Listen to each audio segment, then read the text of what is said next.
All right, guys, thanks so much for listening to another episode of the CX Chronicles podcast. I'm your host, Adrian Brady Chisana. Guys, we have a super cool guest today.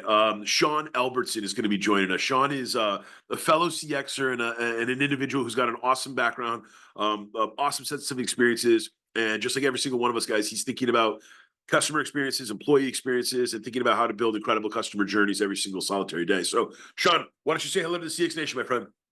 Hey, yeah, so happy to be here with you, Adrian. I think this is great. CX Chronicles. I've listened to a lot of the episodes and love the podcast. So happy to join you. 100% pumped. And by the way, I know you'll call this out at the end, but I'm pumped too for Austin, brother. Question Pro. You're going to be speaking at Question Pro X Day in Austin, Texas in a few weeks. I will be with you, my friend. So you and I are going to have some fun and hopefully drink some bourbon while we're in Texas. Sounds great. Absolutely.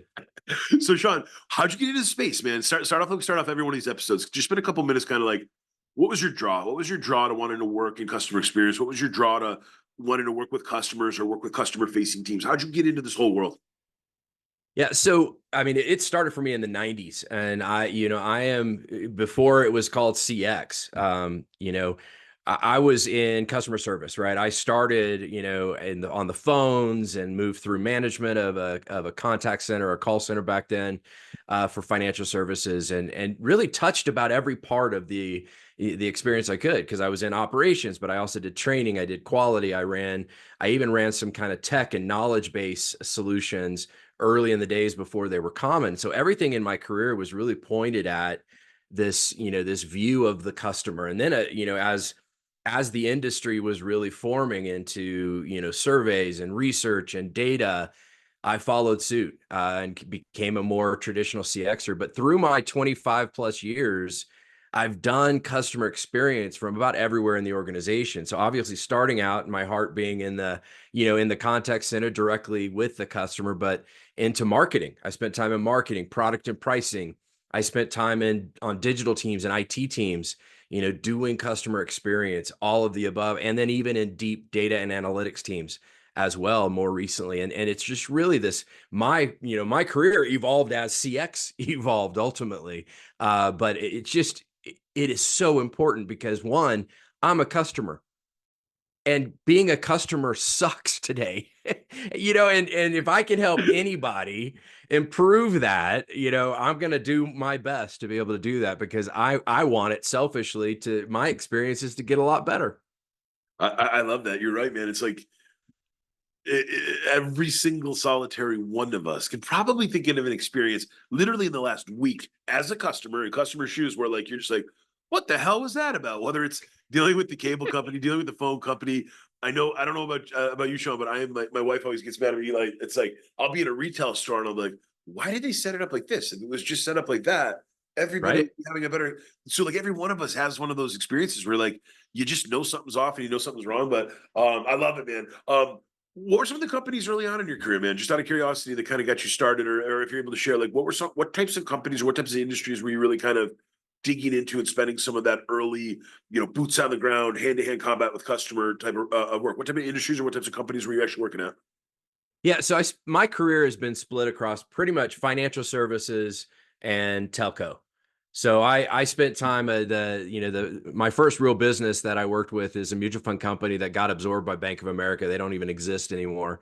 But I spent time at T-Mobile, at WildBlue and Viasat, which is satellite internet, at Wow Nice, Internet Cable and Phone, cool. and then Charles Schwab. So I've kind of done half time in financial and half time in telco, and honestly, there couldn't be two more different sides, to the experience coin, if you will, from that perspective. But it's really helped me then get into, where I work today, which is consulting with companies in any industry, really, because the fundamentals have shifted, but the fundamentals are still the same for most organizations, regardless of product or service they provide. Sean, I love you. I love you calling that out because this is the thing I absolutely just love, and I have such a great fortune to do the show with. Is like you nailed it, brother. It doesn't matter what industry, what background, where you came from, or what's your like. Most CXers end up finding out at a certain point in their career. Wait a minute, there's like some milestone moments in every customer journey, or there's like some core focus areas that regardless of what the business, what the product, what the service is, what the customer facing team looks like, what the tools that customer fit, that is repeatable, and it's rinse, wash, repeat. There's certain things that if you really kind of can focus on a couple of core items, you're gonna be able to make minimally an impact, a positive impact in terms of improving the customer experience. And then oftentimes you're gonna find the things that most customers in those businesses actually care about the most. And if you can focus on those things, more often than not, you're going to be in pretty good position to keep people happy and to continue to find new opportunities to grow the business and to grow the customer base. Oh yeah, absolutely. Well, I do a lot of. I even talk to healthcare companies about the patient experience, about the doctor experience for the. It's again the fundamentals. One, the good news is a lot of these other peripheral industries that haven't really adopted it in the past are realizing, hey, we're now behind on it, and we need to catch up, like healthcare and a few others. But it's definitely um, companies today cannot ignore the experience, just hands down. I think the statistic is, 88% now. It used to be 80% of customers say the experience they have with an organization is as important or more important even than the products or services sold, because it is about the experience economy, as has been coined. Yeah, 100% agree with that, man. And people care about where they're spending their dollar. Yeah, people care about pricing typically more than anything else. But if pricing is close, modern customers want to spend their dollars with businesses that care about them, care about their employees, Hmm. care about the world, care about like all of these things in in our day-to-day lives that actually do matter. And that for so long, companies and customers didn't worry about these things. And now we're in a different place in a different space and time where people actually do care about that. So I love it. Sean, I'd love for you to kind of jump into the first pillar of team, man. You've worked at all these awesome businesses. Now you're working and consulting and coaching a bunch of really, really cool companies. Spend a couple minutes just kind of talking about, I guess, number one, like what are some of the main things that you really kind of think about when it comes to team building, team management, team leadership? That first pillar of team. I'd love to just have it kind of hear how Yeah. you think about team and spend a couple minutes kind of talking about either some of the things that you've always focused on in your career or some of the things that you're starting to realize, man, wait, look, these are some of the common challenges or obstacles or blockers that if you don't remove them or try to figure out how to get around them, you're going to have issues with the team. Spend a couple minutes kind of talking about that first pillar of team, Sean. Yeah, absolutely. Well, and first of all, I love that it's your first pillar, or the first pillar that we're talking about, because too often team gets pushed back on the list. Many times, tech people talk more about tech than they do about team, but the reality is team is where you got to start. So in my keynotes and my breakouts that I do at events and corporate, workshops, et cetera, I start with people, right? I use the term people process platform from that perspective, but it's all about the team first, because the reality is no matter what you try to do, if you don't get your people aligned first, if you don't align your people, your teams, you're going to struggle or even fail. It doesn't matter. And now team doesn't just mean the people doing the work. The team means the collective organizational team, from CEO or C-level sponsor and champion executive down to the people doing the work and throughout. It also means it's not siloed teams. You've got to bring cross-functional teams to bear. And most organizations, struggle with that. And that's why they end up failing. I mean, silos in businesses are so entrenched, and have been forever and probably will be forever, not because anybody's trying to, sabotage their peers, but just because it's hard. And I've got my boss who's telling me to do my stuff. I don't have time to look up and look across the aisle at other groups and figure out, well, what are they doing that I could help with, and what can they help me with? So it's about building cross-functional, it's about building alignment. And the key to all of that is, more than I think anything else, is you got to have some good stories. You got to have something that touches hearts and minds. I think the statistic, MIT did a study. It was like only 28% of managers could name three of their company's strategic priorities. So Wow. people don't remember bullets. They don't remember statistics. Well, they might remember some statistics, but they don't remember like strategies and things like that. They remember stories. Yep. And so translating to bring the hearts and minds involved, translating those those employees to understanding the story behind it, the using the story as purpose built. Those are the keys to really align the teams. So number one, I love all of that. I think it's funny. I used to explain to me when I first started even saying that I worked in customer experience, because like similar to many folks around the show, like when I started off early in my career, I worked in inside sales. I worked in inside ops, where basically I was like back end and I was doing like not customer support, but fixing things the customer support when they go talk to a customer about. Account management, like some of these traditional types of all customer related, but like not never called it CX, right? It took many, many years in Yeah. my career to call it customer service. But one of the things that you just said that immediately made me think about is when I did start saying that I was working in CX or that I was aspiring towards working as a CX professional, it's because I started to realize that I was getting good at. You mentioned silos. You mentioned that, and this is spot on, Sean, because we both know this. It doesn't matter if you're a small little SMB with 10 people or you're a global entity with 100,000 people working at it. Silos happens in small little painting companies all the way up to the Googles of the world. It just happens. It's this weird Yep. universal thing that humans get together in an organization. They start building their silos. Well, what I started to, but your comment, what it made me think about was what I started to realize when I started to actually call myself a CXer, it's because I started getting good at two things. Number one, realizing shit, if I could build some plumbing and some electrical, or if I could start connecting silos, at least plugging them together some way so that there's a connection. Okay, that's a win. That's better. But the second part is like, how the hell would you do that?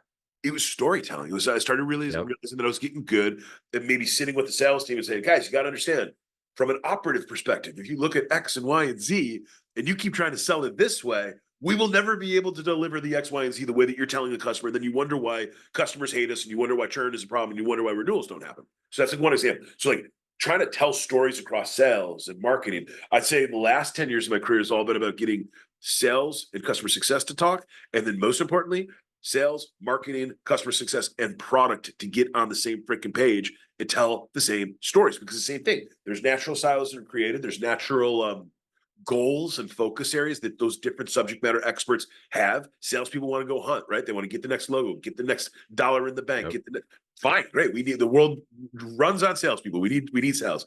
Marketing is all about awareness and consideration, right? Everything that they think about is curating the next potential piece of demand for sales to be able to convert.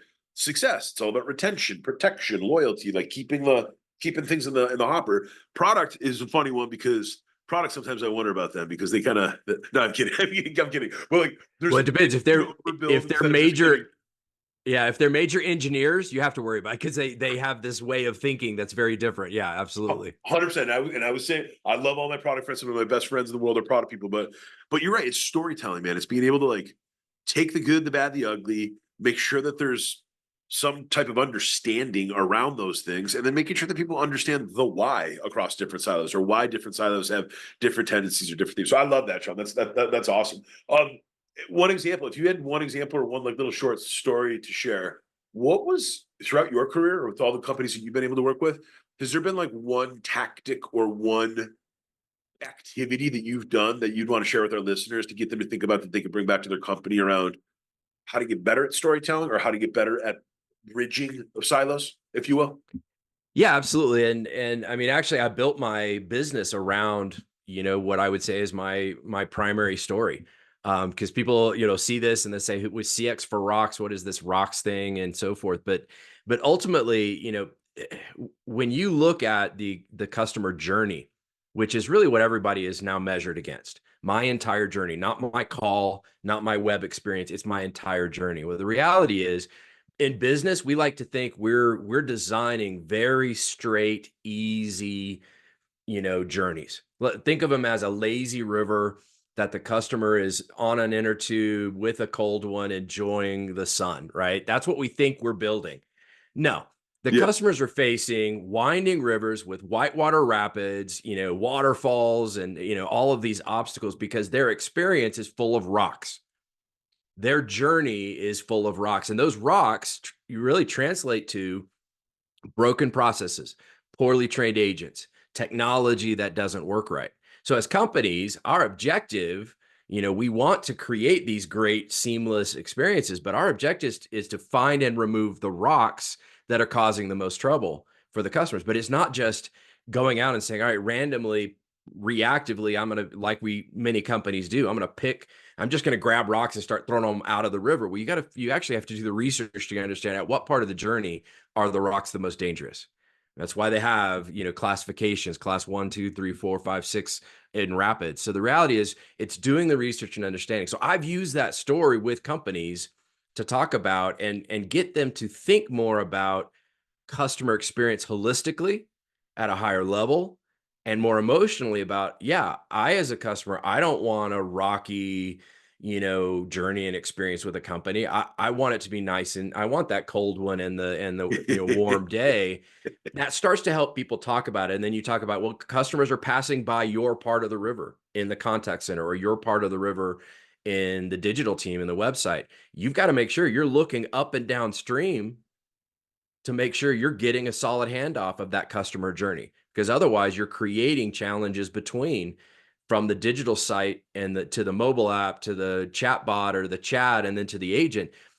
It's that continuity that's the most important. So you've got to understand your part of the river, but you got to also understand the entire river, the entire journey of the customer. So I use that to really translate. And I have a lot of people that love it, and they're like, oh, I'm going to take this back to my company. And I've had a few people say that's hokey. but the reality is, it doesn't matter if it's hokey Doesn't if you matter. remember it, and if you Doesn't think matter. about it, if it taps into something. So yeah, absolutely. Dude, 100%. Number one, it does not matter. Number one, people are going to hate one way or the other. So you might as well do whatever the hell you want to do in your one life that you got. Number two, most people that hate aren't trying to go out and trying to build their own views of the world, or views of the space, or views of how you can, master something that you're passionate about. So that's number one. So for all the listeners, it's never forget that part. But number two, man, the I love the river raft type of analogy, because you're right. You literally, first of all, there's literally different stages or places where things are smooth and where things are shitty and hard in every business, every industry. Number two, thing I really love about what you just said, it's funny. As you were talking, I was thinking about some of the customer journey mapping facilitation that we do at CXC, and like, Sean, I've had so many executives roll their eyes when some executive sponsor brings CXC in to map certain parts of a business, or to map the entire journey, or to do a remap of something that, oh, we did this 4 years ago. Oh, yeah, you did it 4 years ago? Weird, because COVID happened in the last 4 years. So you haven't mapped what your business looks like from pre-COVID. So like, and I've had all these executives that will roll their eyes and like, oh, geez, here comes another CX consultant with their stick in Right. it. But what I love about your analogy right there is you just freaking nailed it. And I'm going to borrow this, which is like, a lot of people in companies don't even realize which parts of the river they own for their organization. Meaning, Yep. they think sales and customer success and customer support are the only people that actually give a shit about customers. You're the ones that talk to them. You're the ones that email with them. You're the ones that are going to do all the mess. But it's like, wait a minute, finance guy. Wait a minute, ops guy. Wait a minute, product guy Hmm. or gal. No, this is like a team sport. I say it all the time in the show, and some people might think it's hokey as well, but like, CX is a team sport. It's literally one of the biggest gains to a company investing in customer experience, or making sure that they have the right team of people that are being tasked with managing the customer experience. Is making sure people know what the hell their roles are on the pitch. I'm a soccer fan, Sean, so Yeah. I always use these soccer examples, but like, if you don't know who's on offense, who's on midfield, who's on defense, or if you don't know which parts of the river ride you're on, it's automatically a little bit harder to own those certain tranches of what you're supposed to be doing on the day to day. It's also a really good reminder around letting non-customer facing roles realize, hey man, you do have skin in the game here. Like, your finance and invoices get screwed up. That's a negative customer experience reflection. Your some of your back end operative things don't work properly. That's another negative customer experience that Yep. somebody feels. And then the last part is just this, man. It's like, because I know you and I have talked about this before, but like, great customer experience is extremely difficult to curate without incredible employee experience. So another Yep. part of some of this stuff that we're talking about right now, with understanding the river ride altogether, understanding the different posts along the river ride, it's also about making sure that the team is aligned and the team Yep. understands what's expected of them along the way. And typically, informed, educated, collaborative teams usually like showing up to their jobs each day. Usually, not always. I know Hmm. that not always, but and so I love some of those ideas, Sean. I think that those are really, really excellent. Sean, I'd love to jump into tools. And you and I Yeah. were talking about some ideas about this earlier, but it's almost like one of the biggest things that customer experience execs are thinking about nowadays too is, obviously it's technology, it's data, it's customer feedback, it's employee feedback, it's all these product feedback. I'd love to have you spend a couple minutes kind of talking about tools, and maybe throughout your career, some of the tools that you've either leveraged or some of the tools that you've seen companies use, or even just kind of talk through some of the things that at this point in your journey, companies have to be thinking about and have to be investing in on the technology side to really kind of knock it out of the park with their customer experiences. Yeah, absolutely. Well, here's what I'll say. This tools category, I use the term in my keynotes platform instead of tools, because the way I want to talk about it is, or even technology, is that the tools, just like the people, have to work seamlessly together. So thinking it more about your ecosystem as a platform, meaning all the different technologies are working together, or the different tools are working together for that purpose of experience. Because otherwise you have just as many tech silos as you do people silos, and in fact sometimes can have more tech silos. And if you look at the recent history, especially, the explosion of new technology has made the experience, supposedly was supposed to make the experience easier. No, it's actually made it harder, from that perspective. So the tools, but this is where customer experience is at the biggest pivot point or transformation it's seen ever, honestly, at scale. And the reason is this explosion of technology. AI is part of it, but it's also this evolution of, for the last 20 years, we've been working to get the data in the cloud and getting data integrated together. We've done more digital transformations to bring in other tools and things of that nature.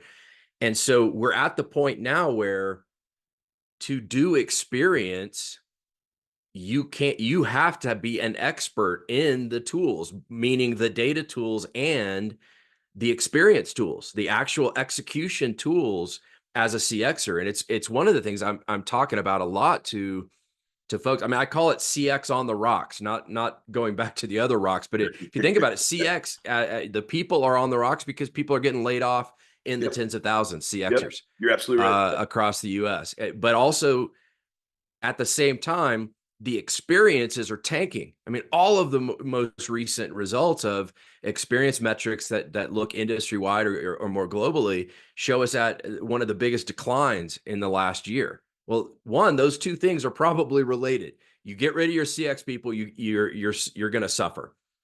But we're at this transition point because a lot of these companies are taking CX responsibilities and giving them to IT, because, hey, it's about data science, deep data analytics, and it's about the technology that we're going to use to create the experiences, like generative AI and chatbots and things like that. So we're just going to give it to tech.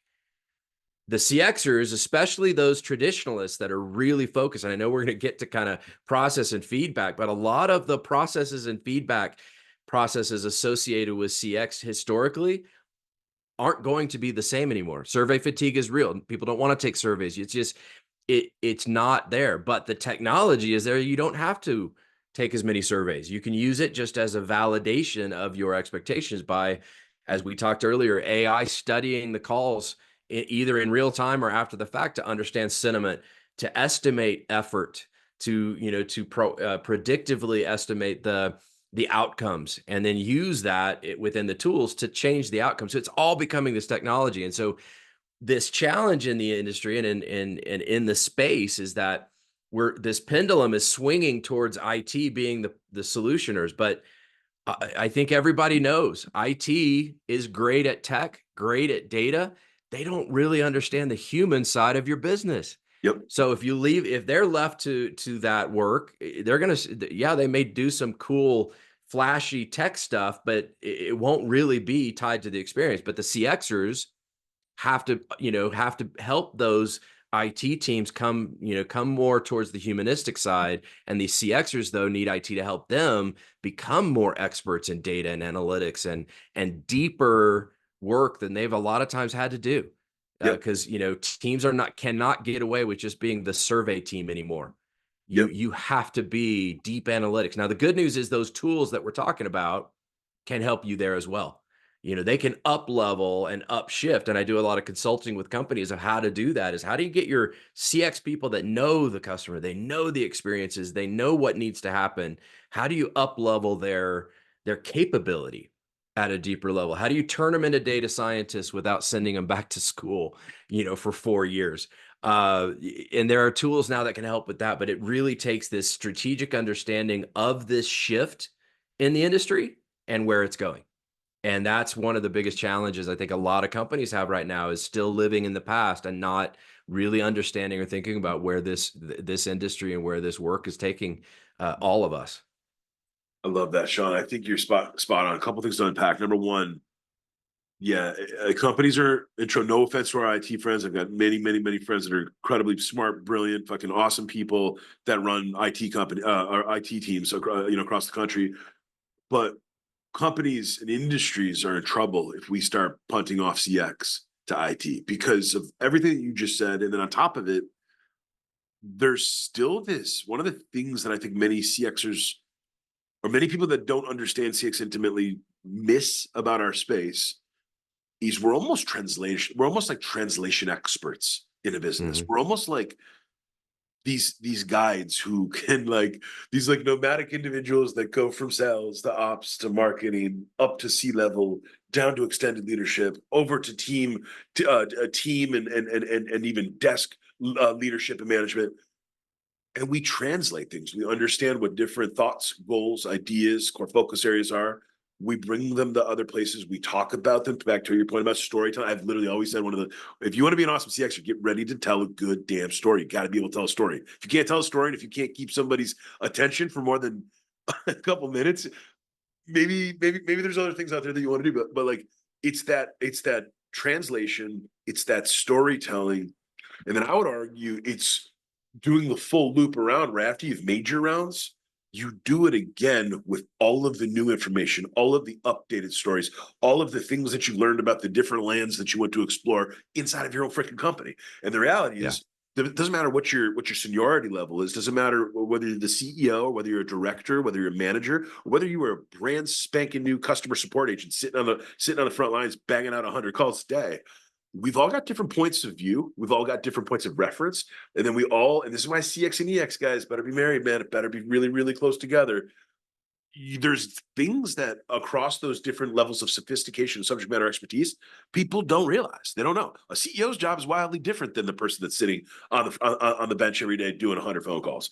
Thing is that the CEO can get quick and dirty feedbacks or quick and dirty snapshots. I always with some of our customers, Sean, we'll talk about it. We'll break it down almost like the news. You've got your international section, you've got your national news, you've got your local news, then you've got your sports and your weather. And so, like, if you could kind of figure out your company's version of those cuts, and then become an expert at mastering how you translate, normalize, and socialize. Socialize, a word that people laugh at me all the time, Sean. I use socialize, the word socialize, in every freaking meeting of every freaking day, because another big part of being a customer experience executive and leader, it's helping to socialize things that people across different tranches of the business are actually expecting. So I love that, man. I think it's awesome. I think last part that I want to hit on and unpack is the data. Look, technology has gotten so incredibly nasty awesome, right? You can do anything you want with some of the technology that most people have at the fingertips. AI has completely changed the game in terms of letting dummies like me be able to whip up these beautiful, incredible, gorgeous looking reports that somebody thinks that I actually spent all the time to build. I'm just kidding. Sometimes I did, but there's so many things that we can leverage now to make different cuts of data, different cuts of customer information, different cuts of transactional information clean, simple, easy, and visually easy to understand for people. And I think that this is going to be a big part where some of our folks that are still kind of scared about AI are still on the fence around like what AI is going to do to jobs and what it's going to do to them. Look, the faster you embrace it, the faster you learn how to use some of the basic tools that are sitting right in front of all of us right this second. Number one, the faster you're probably going to propel in your own career because frankly, you're going to get a little bit ahead of the folks that aren't doing it. And then number two, you're going to find out like, wait a minute, this AI stuff everyone keeps talking about. Yes, Sean, I remember 10 years ago, like some of my jobs, I would literally sit on survey feedback spreadsheets, literally manually tagging. Like, think about that. Like, and, Oh and, yeah. and frankly, even at that Yeah. stage of career, making pretty good money to literally sit on a spreadsheet and put buckets into, oh, this is a product feedback, sales feedback, support feedback, ops feedback, product. Like, and now, so like with AI, now we've got the ability and we've got the capability of letting some of these tools do some of that stuff for us so that we can literally spend all of our time thinking about how are we going to message back to the customer? How are we going to message back to our leadership? How are we going to socialize the stuff internally? So all awesome ideas there, Sean. Sean, I'd love to bounce into process. I know some of these things are connected, but like spend a minute or two kind of talking about how process plays into this? Like throughout your whole career, ways that you've kind of built your own playbook, or ways that you've kind of captured tribal knowledge, or captured knowledge bases in a business and kind of leveraged that. I'd love for you to kind of just kind of talk a little bit about how you sort of wrangle a process throughout your career. Yeah, absolutely. And again, this is where process to me is my second of three pillars. I know it's, your third of four, but process is key because that's the only way you get repeatable results. You cannot wing it. Customer experience is not you mentioned it earlier. It's not a one-time journey map exercise. Okay, great. Because things are changing constantly, every day. I mean, think about it. Going back to the river analogy, a landslide changes the flow of the river. A flood changes the flow of the river. All sorts of things can happen that can cause challenges. And that's it's both it's the thing that causes most CX teams and ultimately even, companies to be too reactionary, because it's the worst game of whack-a-mole you could ever play, because one, you're not getting points every time you whack a mole. But it never ends. I mean, you get tired of just this reactive. And ultimately your focus should be building processes that take what you know and turn it into what you need. So looking at it and thinking, it's all about understanding the past to change the future, up to and including, and this is where you can't, even going back to the tools or the technology of the platforms, your processes will determine how do you use those. So how do things flow or come together? How do you close the loop from a circle perspective on whether it is feedback or it's just experience? If customers out there have just gone through this horrible experience, but you ignore this close the loop, turn back around with them either through a message or something. It goes back to that inner circle, outer circle that we all have learned in CX for years. And still, the reality is companies don't close the loop. They don't circle back around and work with their customers. That's a process. And it's partly because they haven't prioritized that process to be part of it. But the process itself is how everything comes together. Your people and your technology, your tools, they are joined through process. So you can get the hearts and minds on board, but if you don't change the processes to facilitate that mental shift, that culture shift, it'll be dead within weeks. Because they'll say, oh, well, you got us all rah about doing the things differently for our customers, but you didn't change anything. You didn't use tools or process or anything Right, else to actually right. change. It's like, it's just lip service, which we all have seen, both as companies potentially that we worked for, and definitely some that, as clients of or customers of, it's like they probably hear this every day and they just decided not to do anything about it. Totally agree. Yeah, it's Yeah. such a good point.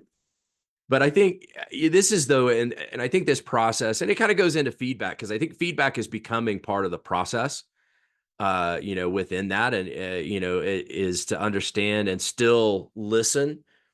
But, is another part of how I use the analogy. Great CX people, you talked about it earlier. They're connectors, they're storytellers. You even use the word guide, right? And business guides. Well, as a true, I live here in Colorado. I've been on several whitewater rafting trips. I'm not going without a guide. So the couple of things about that guide, they are in the boat with you, Yeah. experiencing it with you, but they're figuring out and helping guide where things are potentially risky or challenging. Yep. The CX team is not at the end of the river when everybody gets out of the boat. And from that perspective, they're saying, well, how was the journey? Where was it rough? Where was it easy? That's what traditional CX kind of puts us at the end of the journey, at the end of the river, saying, all right, how was it? Right? Surveys, et cetera, et cetera. They got to get in the boat. True CX leaders of the future have to be in the boat using the technology to understand what's happening at that moment. Because here's the reality. The future is changing the river flow, changing where the customer is going in the boat in real time as it's happening, like a true whitewater rafter guide is. using tools and technology to do that. I'll use an example of that.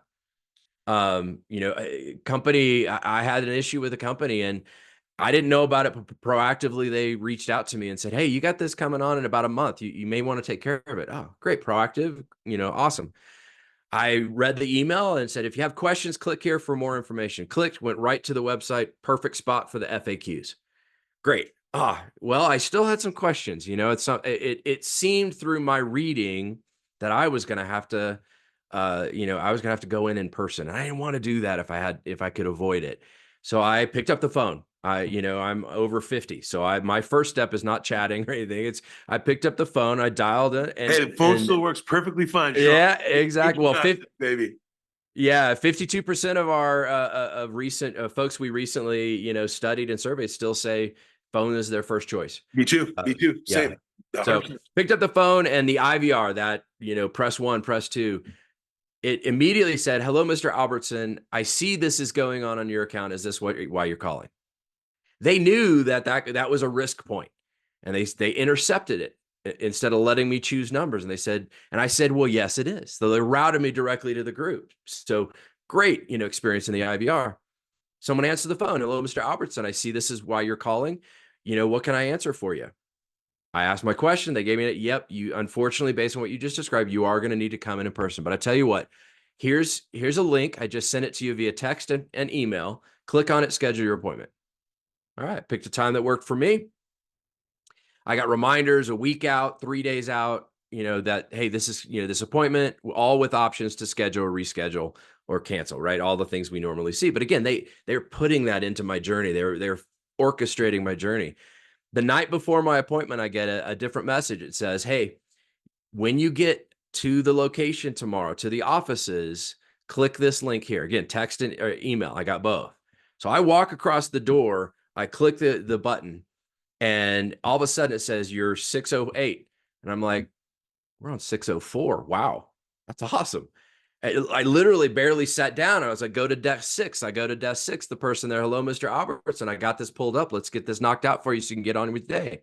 Seamless, but not just seamless across people and technology and people and technology throughout that journey. They had gone through the journey. They had removed the rocks. They had orchestrated it in that context to understand it. Some of the best experience or worst experiences I've had, some of the worst customer service experience I've had have been with companies that win awards for great customer service or great customer. JD Power recognizes them or something for that. But I've had some of the horrible experiences. That last experience, that seamless experience, that experience that had been orchestrated in real time and changed to facilitate my better experience, my local DMV. Wow. What? Wow. I tell that and people are like, "No, Wow. that can't happen." No, yes. DMV notorious for pack a lunch, man. Absolutely notorious. Some of the I mean, it's like they make jokes and movies about that, but here they've Take figured the it out. At day least, off work, man. yeah, at least in my county. Now I know not everybody, listeners are going to say that's not my DMV. It's like it's county level, but they had been seamless. And here's the reality: if the DMV can do it, Yeah. everybody else out there Anybody listening can can do it. do it. Yep. Yep. Sean, I love that. I love that story. I love that example, man. Before we wrap up, I want to pick your brain on, you've already given some awesome ideas around feedback. You've given some awesome ideas around how our listeners, people that are building, running, managing, leading their customer experience, customer success, customer support efforts in their businesses. Like, if there was two things, keep it simple. We'll boil feedback down real simple. If there's like two big things that you think, using that and that story is a perfect jump off for this, but like two things that people should be thinking about with feedback this day and age, given with all of the modern customer experiences and customer service expectations and all that, what would be like the one or two things that you would tell our listeners to kind of think about or focus on when it comes to collecting and managing and acting on their feedback? So I'll again love your choice of word, feedback versus survey.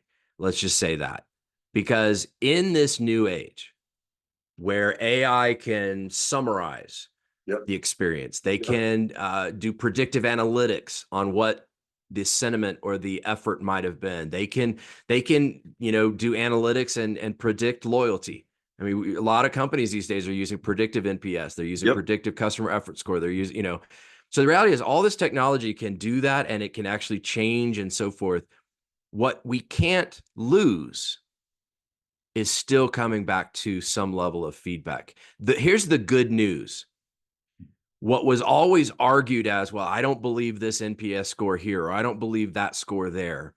Now that if we're able to truly focus on feedback and not using it as a metric to tell us whether or not we're successful, if the data and the analysis is telling us if we're successful, feedback now can go even further back to the human level, back to the days of conversations, Yeah. of interviews, Yep. of dialogue with customers to fill in the gaps that the data still will show, to continue to educate your predictive models, et cetera, but reinforce the human approach. Because one of our challenges we have to be careful of in this transition to data and tech and all of that is losing the human side. And so in my mind, to fix that, to address that, is to help CXers get, while we're helping them get more technology and technologically savvy and data savvy, is to also get them even further back to their roots of talking to people. Yeah.